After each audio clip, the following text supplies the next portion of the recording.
트럼프 미국 대통령이 아시아 순방을 시작하며 북미 정상회담에 대해 적극적인 의사를 재차 밝혔습니다. 정상회담의 발언보다도 더 중요한 사실은 북한을 사실상의 핵 보유국으로 본다고 말한 점입니다. 이 발언은 단순한 외교 수사로 치부할 수 없습니다. 한반도의 운명을 좌우할 중대한 메시지입니다. 하지만 우리 정치와 기성 언론은 불편한 진실을 직시하지 않고 있습니다. 한반도 주변 강대국들이 저마다 새 판을 짜고 있는데 우리 정치는 병약적 주장과 발목 잡기에 매몰되어 있습니다. 한반도 평화를 위한 치열한 토론이 멈춰선 자리에 낡은 대결주의와 허황된 핵무장론이 고장난 라디오처럼 되풀이되고 있습니다. 한반도는 거대한 변곡점에 서 있습니다. 대한민국 안보의 현실을 냉철히 분석하고 각계의 지혜를 모아 새로운 전략을 고민할 때입니다. 지금 필요한 것은 격변하는 시점에 한반도 안보 변화를 읽어내는 국가 전략입니다.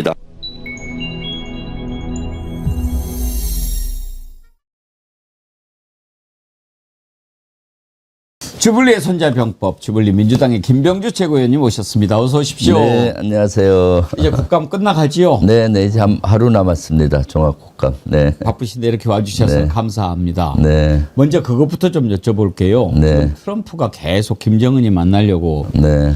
모든 카드를 다 막 꺼내고 있지 않습니까? 네.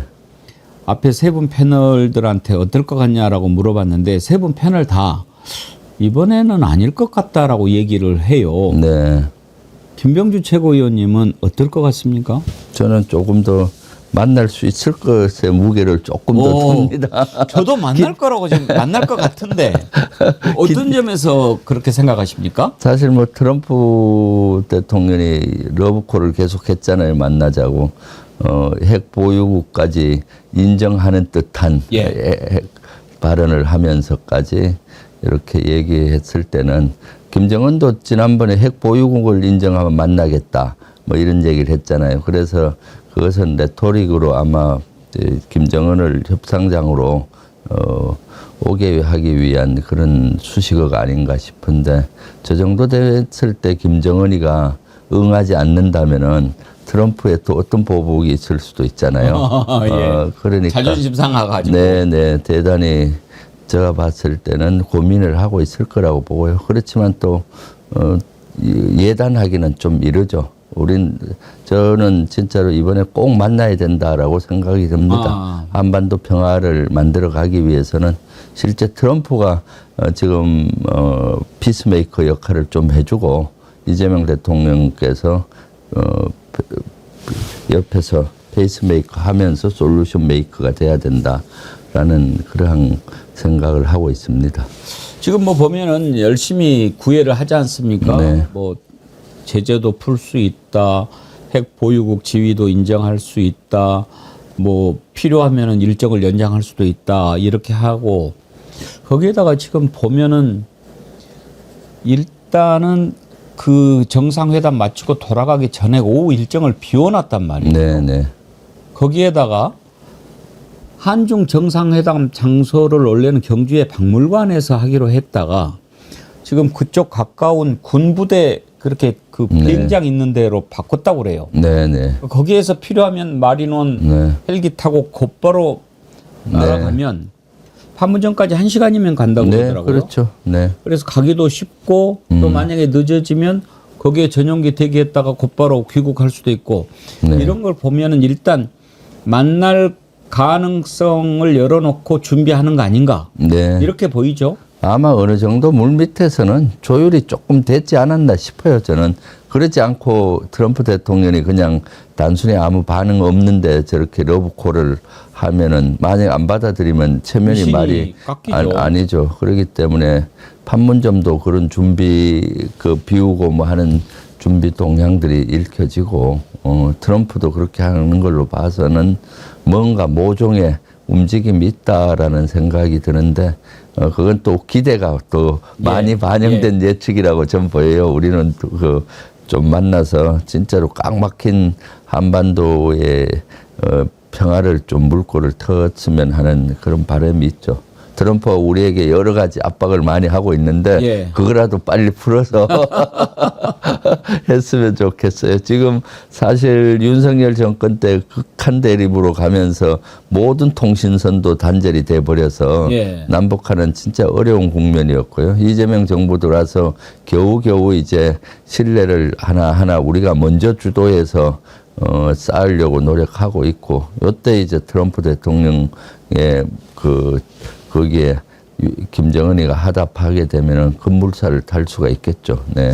손자병법 전문가로서 보시기에 네. 트럼프의 이런 대북 전략이라든지 또 우리나라 관세 협상 전략이라든지 이런 것은 어떻게 보십니까? 저는 꼭 어린이가 떼쓰는 그런 전략식으로 보인단 말이에요. 네. 그런데 사실 트럼프는 손자병법의 전문가입니다. 아, 그 싸우지 않고 이기는 전략을 지금 다 수행을 해서 예. 싸우지 않고 이기고 있죠, 사실은. 관세 협상을 통해서 여러 나라들에게 미국이 그동안 경제적으로 어려웠는데 미국의 요구를 거의 수용하고 있지 않습니까? 그래서 저것은 트럼프가 럭비공처럼 어디로 튈지 모르는 그런 것도 다 전략이라고 저는 보고 있거든요. 제가 늘 얘기하는 거지만은 협상 전략엔 두 가지가 있는데 머리 들어넣기 전략과 한 발 들어넣기 전략이 있는데 트럼프는 머리 들어넣기 전략의 명수다. 한 2개를 원할 때 10개를 쾅 요구하고 예. 결국 한 3개 받아내는 전략을 쓰고 있고요. 그런데 10개 요구할 때, 아이고, 뜨거워 해갖고 내주면은 이제 큰일 나는 거죠. 그래서 이재명 정부와 이재명 대통령은 그걸 너무 잘 알기 때문에 지금 시간을 끌면서 전략적인 인내를 통해서, 10개 요구했을 때 우리가 국익에 합일된 한 2-3개까지 갈 때까지 설득하고 하는 걸 하고 있다고 봅니다. 관세 협상은 어떻게 될 것 같습니까? 저는 지난번에 특히 지난주에 바빴죠. 약간 좀 기분이 불쾌했어요. 네. 우리 김용범 정책실장하고 김정관 산자부 장관이 미국을 다녀온 지 이틀인가? 사흘인가? 얼마 되지 않아서 또 갔잖아요. 네. 갔다가 무박 3일로 왔어요. 네. 저는 두 번째 갈 때는 엊그저께 갔다 왔는데 또 저렇게 가려면 얼마나 힘들까. 미국까지 이게 부산 가는 것도 아니고 열몇 시간을 비행기 타고 가야 되지 않습니까? 네, 네. 그래서 두 번째 갈 때 갔다 온 지 얼마 안 됐는데 또 갈 때는 이제는 받아오는 모양이구나 했는데 갔다 와서도 이번에도 또 여전히 쟁점이 남아있다라고 얘기하는 걸 보고 이 자식들 좀 너무한 거 아닌가 약간 불쾌하던데요. 네, 그렇죠. 당연하죠. 미국은 지금 동맹국가 미국의 우방국을 향해서 무리한 짓거리를 하고 있는 거죠. 그것은 사실 우리만이 아니라 일본이든 미국과 동맹을 맺은 모든 나라의 저런 행태를 우방국에도 보이거든요. 왜 그런가 하면은 미국 국민과 트럼프 대통령, 미국의 많은 대다수 국민과 트럼프 대통령 생각은 그동안 미국이 동맹들을 위해서 많이 퍼주기를 했다. 예. 그래서 대한민국이나 일본이나 나토국들이 이렇게 경제 성장을 이루고 했지 않느냐. 이제 그 빚을 받아야겠다.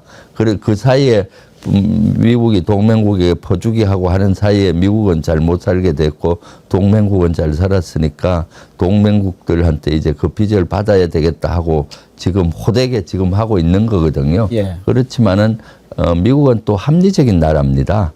민주주의 국가고요. 그렇기 때문에 인내를 가지고 합리적인 선까지 가는 노력이 필요하거든요. 예전에 보면은 문재인 정부 때도 방위비 분담금을 우리가 그때 한 1조 되는 거를 5배 요구했잖아요. 5조까지 5배 요구했을 때 인내를 가지고 끝까지 설득시켜서 결국은 바이든 정부로 전환되면서 바로 우리가 원하는 방안으로 갔던 거거든요. 지금도 오히려 전략적인 인내와 시간이 우리의 전략이다라고 생각해요.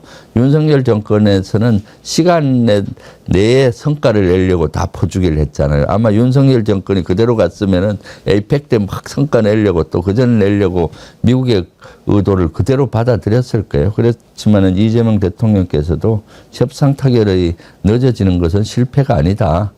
진짜 국익의 중심에 두고 하는 거죠. 노딜을 두려워하지 않고 우리가 강력한 의지로 계속 하다 보면은 우리가 원하는 합리적인 선까지 갈 수 있다라고 보입니다. 저도 사실 많이 해봤습니다. 예. 그 군사 외교를 오랫동안 했었거든요. 중령 때도 한미 군사위원회라해서 우리 한국 합참과 미국 합참의 군사협의체 핵심 장교를 했었고요. 이런 완스타 때도 합참 군사전략 차장을 하면서 했는데 미국은 결국은 저는 합리적인 국가다라는 생각을 했어요. 처음엔 터무니없는 주장을 해도 우리 국민의 다수 뜻이 이러기 때문에 이렇게 가면은 한미동맹에 금이 간다. 그리고 설득시키면 나중에는 결국은 합리적인 선으로 합의이 됐던 기억들이 많습니다. 그래서 지금 이재명 정부에서 아주 잘하고 있다라고 생각이 듭니다.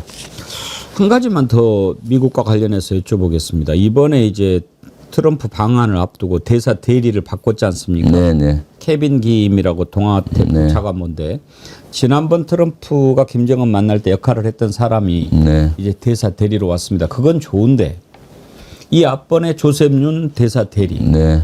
지금 트럼프가 대통령 취임한 지가 얼마나 지났습니까? 그런데 아직도 우리나라의 정식 대사를 임명을 안 해요. 네. 이거 왜 이러는 미국은 행정 절차가 오래 걸려요. 정권이 바뀌면 모든 대사들이 그만두거든요. 예. 정무직 대사들이. 그리고 임명하는 데까지 통상 한 1년이 걸리더라고요. 우리나라뿐만 아니라. 다른 데도 네, 그렇습니까? 다른 데도 지금? 다 그렇습니다. 그래서 그나마 우리나라는 바이든 정부가 말기에 이제 조셉 윤이라도 대리대사로 보내서 관리하게 하고 이렇게 했죠. 트럼프 대통령이 일기 때도 우리 헨리 해리슨 대사 올 때까지 한 1년 반은 걸렸던 것 같아요. 그때 이제 한미연합사 제가 부사령관 했을 때인데 사령관이 거의 한미 대사 역할까지 한 1년 이상 했었거든요. 그래서 이것은 미국의 행정적인 그 절차 그런 것이다라고 보면 됩니다. 네. 그러면은 뭐 좀 마음이 좋네요. 네. 나아지네요. 저는 이렇게 대사를 제대로 임명 우리나라를 도대체 어떻게 보는 거야 이런 생각이 좀 있었거든요. 네, 그렇지는 않습니다. 그렇다? 네, 다른 데도 다 그렇습니다. 다른 데도 그렇다고 그러면은 네. 봐주죠, 뭐. 네. 알겠습니다. 아무튼 한미 정상회담 이번에 잡혀 있는데 그 정상회담 하기 전에 관습상 딱 정리를 하고 그렇게 하고 악수를 해야 모양 좋지 않겠습니까? 네. 혹시 최고 의원님도 경주 가세요? 경주는 지난번에 다녀왔고요. 예. 이번에는 갈 계획은 없습니다. 왜냐하면 지금 정부 측에서 주로 하기 때문에 예. 우리 당은 여의도에서 여론을 형성하고 에이펙을 지원하는 그런 데 집중하고요. 아마 당대표나 원내대표는 가지 싶습니다. 네.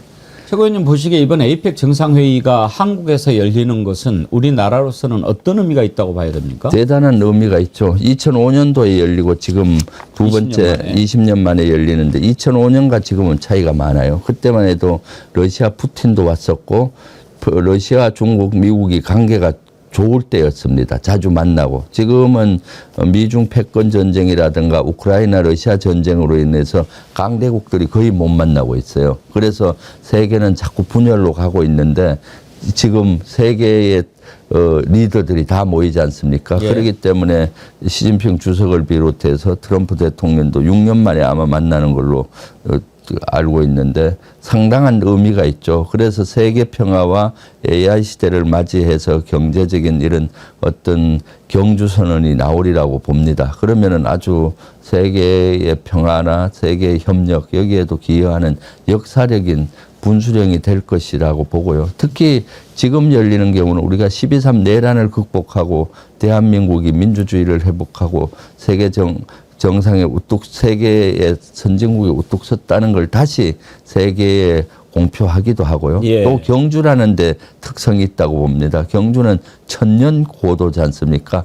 우리나라처럼 유구한 역사를 통해서 국가를 유지하고 또 국가 자존심을 유지해 왔던 세계 나라를 찾아보기 아주 드뭅니다. 그리고 경주를 가면은 우리 역사를 정확히 알 수가 있어요. 그렇죠. 삼국시대부터 해서 이런 역사를 이해할 수가 있기 때문에 저는 경주에서의 에이펙은 대단히 의미가 있다. 우리가 한 단계 도약할 수 있는 그런 계기가 된다고 보여지거든요. 저는 어저께 코스피가 4,000선을 예. 돌파했잖아요. 이것은 실제 내란 경제에서 국민 경제로 대전환이 됐다는 신호탄이라고 봤거든요. 내란 경제라고 하면은 윤석열 정권 때 기득권 세력을 위한 경제를 펼쳤잖아요. 서민 경제가 아니라 이재명 정부 와서 국민 경제로 전환된 거죠. 이것은 국민이 더불어 잘 사는 사회, 더불어 함께 사는 사회의 경제가 만들어지고 있던 대전환점에 에이펙도 그러한 세계의 갈등 구조에서 한 단계 새 판을 짜고 있지 않습니까? 세계들이 새 판을 짜고 있는데 한국에서 대한민국 경주에서 새 판을 짜여지리라고 보고 있거든요. 예. 그리고 그 중심에 이재명 대통령이 있다. 민주주의를 무너지는 민주주의를 극복한 이 시대의 영웅 이재명 대통령이 에이펙의 중심에 있다. 너무 가슴 설레지 않습니까? 그렇지 않아도 이제 주식 얘기 여쭤보려고 그랬는데 마침 꺼내 주셨는데 혹시 김병주 최고위원님도 주식 투자하시나요? 저는 펀드에 좀 가입이 돼 있어요. 그 개별 종목보다는 여러 개의 그 주식이 모아져 있는 펀드 있지 않습니까? 그래서 우량주에 여러 개 한 거라든가 주식 그 주가 연동되는 펀드 이런 데는 우리 국회의원도 이해 충돌과 관계가 그렇죠. 없고 이재명 대통령도 그걸 많이 권유하고 있잖아요. 그래서 많이는 아는데 조금 들어가 있습니다. 그렇죠. 네. 이해 충돌 여지도 없고 또 안정적인 투자 방식 아니겠습니까? 네, 그렇습니다. 아주 좋게 투자하시네요. 네, 오늘 주식시장은 어제보다는 조금 빠졌어요. 지금 4,000선을 그대로 유지하기는 했는데 주가 상승을 이끌었던 삼성전자 같은 경우에 오늘 좀 2.06% 빠졌네요. 네. 큰일 났네요. 어제 우리 PD 삼성전자 주식 샀는데. 모르면은 일보 후퇴 2보 전진하는 국면입니다. 왜냐하면 개구리도 틀려면 뒤로 후퇴 때 가고 멀리 하를 보내려면 시위를 뒤로 많이 당겨야 멀리 가는 겁니다. 그래요? 거기에 연연할 거 없고 지금은 저는 4천은 아까도 얘기했지만 내란 경제에서 국민 경제로 대전환을 했다. 지금 자본금은 주로 외국 자본, 특히 영국 자본들이 많이 들어왔어요. 아직 우리 국민 투자가 본격적으로 되지 않았습니다. 저는 국민 투자가 초기 단계라고 보고 있거든요. 그렇기 때문에 할 시위가 뒤로 약간 멀리 가면은 앞으로 멀리 보낼 수 있기 때문에 제가 그렇게 얘기를 해주겠습니다. 네. 아무래도 뭐 조정 국면이 좀 있는 거죠. 그럼요. 계속 올라가기만 할 수 있겠습니까? 아무튼 그래도 어제 많은 분들이 주식시장 4천 막 돌파하면서 저는 펀드에 가입된 한 5, 6년 전에 연한 한 번도 안 팔고 그냥 있어요. 그런 분들이 정말 이번에 좋은 거죠. 내려가다 올라가다 지금은 많이 올랐습니다. 그런 거 아니겠습니까? 왜냐하면 저는 대한민국 경제를 믿고 대한민국 경제와 같이 성장하자 해서 그냥 여놓고 있는 거죠. 원래 이재명 대통령이 코스피 지수 5천 얘기했을 때는 임기 내 얘기한 거 아니었습니까? 네, 그럼요. 그것도 그때 5천 되겠어 이런 사람들이 많았어요. 근데 지금 추세로 보면 이거 올해 안에 5천 돌파하는 거 아니야 이런 기대를 갖게 됩니다. 그렇죠. 지금 사실은 트럼프가 북한 김정은만 이번에 만나서 평화의 물꼬를 터면은 저는 금방 5천 간다고 봅니다. 지금 우리 경제 규모나 경제 수준은 5천이 돼야 정상입니다. 그동안은 코리안 리스크로 인해서 저평가되어 있는 거거든요. 한반도 안보 사항이라든가 주식시장의 투명성이 불투명성이 많아서 그렇거든요. 그래서 이재명 정부 들어오자마자 한 것이 주식시장의 투명성을 보장하기 위해서 상법 개정도 하고 그런 노력을 해서 외국 투자들이 이제는 한국 주식시장을 믿고 들어가도 되겠다 해서 자본금이 오는 거고요. 그다음 남북한 문제도 이재명 정부에서는 뭔가 남북한의 평화의 어떤 물꼬를 터고 평화 시대를 만들겠구나 하는 게 되면은 코리안 리스크가 코리안 어드밴테이지로 되지 않습니까? 그렇기 때문에 이번에 제가 봤을 때는 트럼프 대통령과 김정은의 만남이 성사되고 2018년도 평창 동계올림픽 이후에 그때처럼 평화의 물꼬가 터지면은 진짜로 금방 오천 시대를 맞이해서 그 저평가됐던 것이 정상화될 것이다라고 예. 저는 생각하고 있거든요. 네. 저도 주식시장, 사실은 예. 경제 전문가이기도 합니다. 제가 소령 때 경영학 석사 과정을 했어요. 아, 그러셨어요? 예, 그럴 때 주식이라든가 이런 거 참 많이 배우고 했었거든요. 그때 공부 목적으로 그 우리 그 교수님들도 몇 개 종목엔 투자하게 하고 맨날 분석하고 그런 적도 있었어요. 우리 소령 때. 주불리님은 못하는 게 뭐예요? 노래도 잘하시죠? 아, 노래는 음치입니다. 음치, 몸치인데. 약한 우리- 거 하나 찾았네. 네, 음치, 몸치이고. 우리 근데 시청자들이 원하면은 저는 언제나 몸치, 음치임에도 불구하고 춤도 추고 노래도 했습니다. 할 용의가 있으십니까? 그러면은 나중에. 아니 뭐 네. 우리가 12월 20일 날이 예. 정어리 오픈 2주년 됐는데 아, 네네. 그때 한번 솜씨 한번 보여주시겠어요? 알겠습니다. 네, 알겠습니다. 네. 약속하신 겁니다. 네네. 12월 20일. 예. 좋네요. 2주. 아, 2주년 엄청 성장을 많이 했는데. 예. 그때까지 100만 가야겠습니다. 그랬으면 좋겠습니다. 그 실제 100만 가야죠. 2주니까. 예. 어제 그제가 네. 1년 전에 딱 50만 돌파한 날이었거든요. 아, 네네. 그 뒤로 이렇게 열심히 이렇게 함께 해주셔서 그러니까요. 우리가 잘하고 있습니다. 감사드리고 네. 그 주식시장 살펴봤고 이제 부동산 대책을 10월 15일 날 발표한 이후로 네. 상당히 좀 정부 여당으로서는 조금 힘든 국면을 지나가고 있는 네. 것 같아요. 그렇습니다. 네. 일단 여론조사에서도 좀 부정적인 의견이 더 많이 나오기도 하고 국힘에서는 마치 그냥 엄청난 뭐 호재를 잡은 것처럼 공격을 하는데 개인적으로 어떻게 보십니까? 이것은 이런 저항이 있더라도 반드시 이끌고 나가야 된다라고 생각하십니까? 아니면 좀 손을 봐야 한다고 보십니까? 부동산은 사실 이렇게 우리 대한민국 국민에게 가장 민감한 것이 분야가 부동산입니다. 왜냐하면 재산이 대부분 부동산에 가 있잖아요. 사실 그것이 가장 허약한 구조 중에 하나입니다. 경제도 포트폴리오를 개인도 해야 되는데 일부는 부동산, 일부는 주식, 일부는 은행에 이렇게 그 자본이 분산되어 있어야 되는데 대부분 국민들의 자기 자산의 한 7, 80%는 부동산에 돼 있을 겁니다. 저도 아마 집 한 채가 달랑이 거의 전부거든요. 그러니까 이런 불균형돼 있는 상태에서 자산의 대부분이 부동산에 있다 보니까 부동산 정책에 대해서는 민감하거든요. 그리고 그러다 보니까 지금 어떤 부동산 정책을 써도 사실은 유불리가 나누어지지 않습니까? 유리한 국민도 있고 불리한 국민도 있기 때문에 민감한데 제일 큰 재앙은 부동산에 거품이 끼는 겁니다. 부동산에 계속 거품이 끼다 보면 어느 순간에 거품이 사라져 버리면은 그것이 큰 재앙이거든요. 그런 것들을 선제적으로 막기 위해서 이제 정부가 고강도 부동산 정책을 쓴 것으로 좀 이해해 주시면 좋을 것 같고요. 너무나 민감하다 보니까 그런 면이 있는데 정부는 어떻게든 부동산에서 거품 현상 이런 것들이 나중에 재앙이라는 걸 잘 알고 선제적으로 했다라고 이해해 주시면 될 것 같습니다. 예.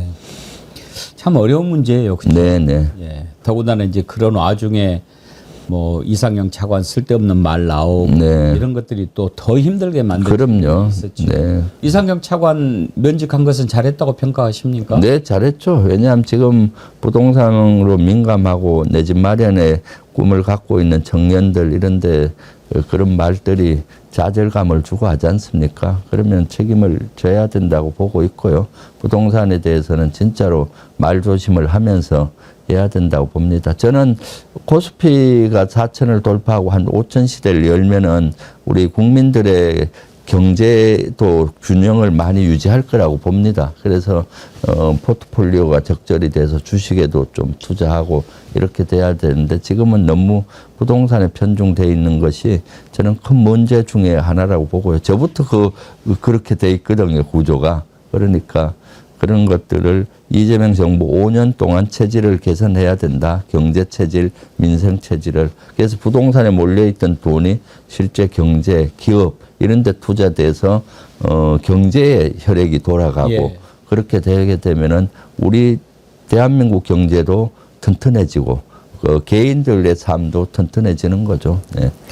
다음으로 넘어가지요. 지난번에 이제 캄보디아 다녀오시고 참 애도 많이 있으셨는데 그때 구출해 온 친구들은 지금 어떻게 되어 있습니까? 지금 아직 그 경찰 조사받고 구치소에서 어제 제가 한번 그쪽에 케어해주는 보호자를 대리인을 내세웠다 했지 않습니까? 어제 통화를 했거든요. 그래서 뭐 건강하게 잘 있다 그러고 하여튼 캄보디아 경찰에 최대한 협조해서 원래 그대로 놔두면 한 3, 4개월 돼야 국내 송환이 될 확률이 있는데 그러지 말고 한 1, 2개월 내에 할 수 있게 그 좀 손 좀 써달라. 그쪽 캄보디아 차관에게도 어저께 소통을 한번 했거든요. 우리가 구출했으니까 끝까지 책임을 지고 조기에 소환을 해서 한국에 와서 수사를 받고 법적 처벌을 받고 건강하게 다시 젊은이로서 삶을 갈 수 있게 도와줘야 되겠다 하고요. 그 가족분들도 어머니들이 지금 애가 타고 있죠. 예. 빨리 한국으로 돌아오게 좀 도와달라고 어저께도 한 어머니가 또 문자여서 자주 오거든요. 예. 어떻게 돼 가느냐. 애가 타니까. 그렇죠. 예, 그러고 있죠. 네. 이번에 이재명 대통령이 아세안 말레이시아에 가서 캄보디아 훈만의 총리를 네. 만나서 정상회담을 하지 않았습니까? 아마 이런 노력들이 캄보디아에 억류되어 있는 우리 한국인들 푼다든지 또는 구금되어 있는 친구들 구출한다든지 뭔가 좀 계기가 되지 않겠습니까? 아, 되죠. 사실은 우리 국민의 생명이 위태롭고 또 거기에 범죄 조직가 한국인이 많이 가 있으면 우리 한국에 또 피해자 많이 생기기 때문에 이런 거를 인식하면서 우리가 정부도 나서서 바로 합동 대응팀을 보냈고 우리 당에서도 저를 중심으로 해서 대응단이 갔고 또 대통령도 나섰지 않습니까? 윤석열 정권은 어땠습니까? 그런 거에 대해서 별로 관심이 없었잖아요. 그래서 실제 우리 이재명 정부는 국민의 생명을 최우선시에 두고 당과 정부와 대통령실, 당정대가 하나로 행동하고 있다라는 걸 이번에 보여주고 있다라고 보고요. 어제 훈만의 캄보디아 총리하고 이재명 대통령께서 회담을 하면서 우리 경찰을 캄보디아 경찰에 파견을 보내서 11월 1일부터 임무 수행하겠다. 이러면은 급격히 그 범죄라든가 피해 신고가 되면은 빨리 수사가 가능하거든요. 대한민국과 관련된 것은. 그래서 그런 체계를 만들었고 훈만의 총리도 우리 대한민국인들이 범죄 조직에 있는 것들은 소탕 작전을 해서 빨리 거기로부터 구출하고 또 한국으로 소환하겠다 이런 의지를 아주 강하게 보였던 것 같아요. 훈만의 총리가 훈센 전 총리 아들이잖아요. 네네. 이번에 정상회담 하는 걸 보니까 캄보디아어 통역이 있는 게 아니고 네. 이 친구가 영어로 이야기를 하고 영어로 네. 이렇게 통역을 하더라고요. 그래서 제가 영어로 이렇게 얘기를 하네 하면서 이력을 찾아봤어요. 네. 미국 육사를 네, 나왔더라고요. 웨스트 포인트 나왔죠. 오. 하고 교육사령관까지 하고 그래서 훈만의 총리는 군인 출신입니다. 예. 그래서 아주 군을 잘 이해하고 있고요. 저도 2년 전에 한번 만났어요. 아하. 그때 김진표 국회의장님과 함께 캄보디아 갔을 때 예. 훈센 총리하고 훈만에 다 만났었거든요. 그때 제가 예비역 포스타라고 하니까 되게 반가워했고 예. 자기도 웨스트 포인트 나왔다고 이렇게 얘기도 하고 그랬죠. 이번에 사실 제가 예비역 포스타 육군 대장이란 것이 이번에 구출 작전에 결정적으로 도움을 됐습니다. 왜냐하면은 제가 갔을 때 상원 의원들 면담을 할 때 상원 부의장이 있었는데 부의장은 우리로 얘기하면 국방 및 행안위원장을 하더라고요. 예. 군과 경찰. 그래서 제가 예비역 포스터라니까 와 반가워하면서 자기도 별 4개 출신이란 거예요. 아하. 그러니까 금방 친해져서 그렇죠. 군대 얘기하고 그래서 제가 그랬죠. 저보다 나이가 좀 많아 보이는데 나하고 나이가 비슷한 것 같다. 개인적으로 한번 나는 62년생인데 나랑 비슷한 것 같은데 친구 같은데 하니까 55년생이라 하더라고요. 그럼 너 나 형이구나 하고 그랬더니 이만큼 좋아갖고 끝나고도 한국 오면 연락하자 하고 금방 친해졌습니다. 포스타 출신이라는 그것 때문에 그래서 사실은 그날 오후에 이튿날 3명이 위치가 확인되면서 구출 작전하는데 SOS를 그 친구한테도 했습니다. 뭐 내 얘기 다 들어준다고 했지 않느냐. 빨리 능력을 보여라 하고 그쪽에도 메시지를 넣고 해서 그분도 많이 도와줬고요. 그래서 저는 캄보디아의 대사는 군 장성 출신을 보내면은 이번에 이런 걸 하는데 훨씬 협조가 쉬울 거라고 보입니다. 캄보디아도 군부가 세잖아요. 아, 세죠. 예. 군부 그래서 경찰이. 아들을 미국 육사로 보냈을까요? 그렇죠. 캄보디아는 사실 미국하고 가까워지고 싶어 합니다. 예. 그리고 또 대한민국하고 가까워지고 싶어 하고요. 그래서 미국의 그런 여러 가지를 배우려고 보냈던 것 같고요. 네. 하여튼 뭐 좀 훈센이 마음 먹고 키운 것 같이 보이더라고요. 영국 브리스톨 대학교에서 학사를 하고 네. 미국 뉴욕 주립대에서 석사를 하고 또 미국 웨스트 포인트에 가서 또 공부를 하고 그렇게 했더라고요. 그러니까 미국의 군부와 또 인맥을 쌓게 하기 위해서 체계적으로 했죠. 훈내 총리 같은 경우는 집권을 한 40년 했잖아요.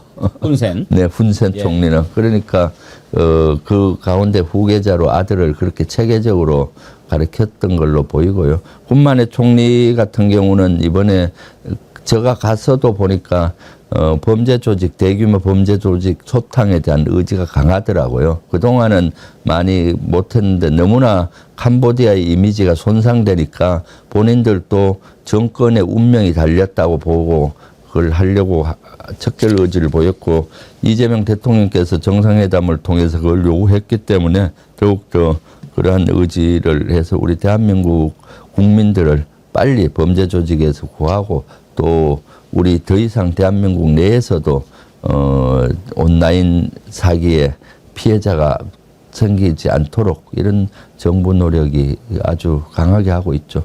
그러니까 국힘당이 어리석은 것들이에요. 왜냐하면 지금 이제 우리가 지금은 이렇게 스캠 문제로 캄보디아하고 이제 이런 문제 풀면서 조금 불편한 것이 있지만 이번 기회를 역으로 이용해서 캄보디아하고 잘 문제를 풀어가지고 오히려 더 관계를 진전시켜 놓으면 북한과의 문제를 푸는데도 도움을 많이 받을 수 있거든요. 네, 캄보디아하고 북한하고는 아예 형제 관계 아닙니까? 그러니까 그런 것에서 훈센의 역할도 기대할 수 있고 훈센은 김정일하고는 정말 형제관 같이 지냈다고. 네, 옛날엔 그랬죠. 예. 네. 알겠습니다.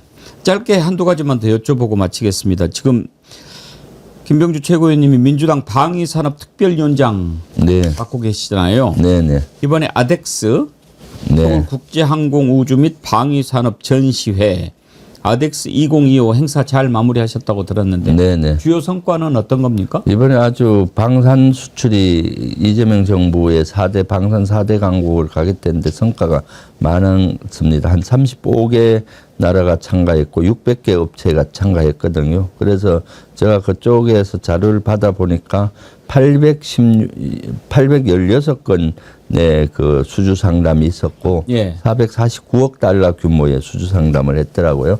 그리고 이번에는 AI 기반의 어떤 무기 체계라든가 우주 발사체, 첨단 기술 이런 걸 소개함으로써 국방을 넘어서 한국 경제까지도 이 경제 성장 동력이 될 수 있는 그런 계기가 됐고요.